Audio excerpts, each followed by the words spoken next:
মাজার ভেঙে ফেলতেছে। মাজারে কি দোষ করছে? মাজারে কি হয় বলে শিরিক হয়। তো মাজারে যদি শিরিক হওয়ার জন্য মাজার ভাঙেন, তাহলে বাংলাদেশে যত ব্যাংক আছে সুদের কারবারে এটা ভাঙেন না কেন? যত পতিতালয় আছে যেখানে পতিতার ব্যবসা হয় এটা ভাঙেন না কেন?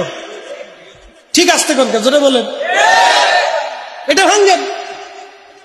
যদি মাজারে শিরিক হওয়ার জন্য মাজার ভাঙতে হয়, তাহলে আমার দেশে যত লাইসেন্স কিন্তু যত মদের দোকান আছে, বারের দোকান আছে, ওগুলো পুরো জ্বালা ভাঙে ধান না কেন? ওগুলো ভাঙতে হবে।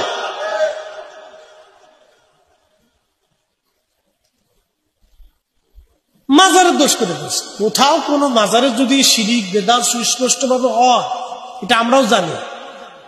কিছু মাজারে একবারে শরীয়তের সীমার বাহিরে চলে গেছে, এগুলি আমাদের নিয়ন্ত্রণে নাই, আমাদের সুন্নি আলেমদের নিয়ন্ত্রণে নাই, এগুলি এটা আমাদের নিয়ন্ত্রণ। বর্তমান দুনিয়াতে যারা বলে আমরা ওলি মানি না, আউলিয়া মানি না, তারা ভণ্ড।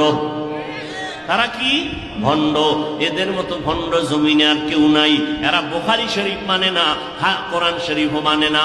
যারা বলে আমরা ওলি মানি না, তারা বুখারী শরীফ মানে না। যারা বলে আমরা আউলিয়া মানি না, তারা কোরআন শরীফ মানে না। আলা ইন্না আউলিয়া আল্লাহ লা খাউফুন আলাইহিম ওয়া লা হুম ইয়াহজানুন আল্লাযীনা আমানু ওয়া কানু ইয়াত্তাকুন। বুখারী শরীফের মধ্যে ওলিদের ব্যাপারে আল্লাহ বলেন হাদিসে কুদসি, মান আদালি ওয়ালিয়ান ফাকাদ আযানতুহু বিল হারব। আল্লাহ কয় আমি দুই দল মানুষের সাথে যুদ্ধ করার জন্য রেডি। কয় দল? এক দলের কথা কোরআনে, আর এক দলের কথা বুখারী শরীফে। কোরআনে বর্ণিত দল হলো সূরা বাকারা 275 নম্বর আয়াত, ইয়া আইয়ুহাল্লাযীনা আমানুত্তাকুল্লাহ ওয়া যারু মা বাকিয়া মিনার রিবা ইন কুনতুম মুমিনিন। যারা সুদের সাথে জড়িত এদের সাথে আল্লাহ যুদ্ধ করার জন্য তৈয়ার। বুখারী শরীফে আল্লাহ ওই দ্বিতীয় দলের কথা বলেন, যারা ওলিয়া উলিয়ার সাথে বেয়াদবি করবে, দুশমনি করবে। আল্লাহ কয় নবী জানায় দেন আমি তাদের সাথে যুদ্ধ করার জন্য তৈয়ার। সুদখোর যারা, এদের সাথে আল্লাহ যুদ্ধ করবেন। ওলিয়া উলিয়া যারা মানে না, আল্লাহ বুখারীতে বর্ণনা করতেছেন আমি তাদের সাথে যুদ্ধ করব।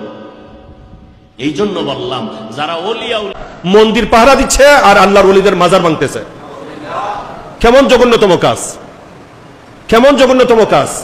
এরা মন্দির পাহারা দিচ্ছে, রাত জেগে মন্দির পাহারা দিচ্ছে, আর এরা গিয়ে আবার আল্লাহর আউলিয়া কেরামের মাজারগুলো ভাঙতেছে।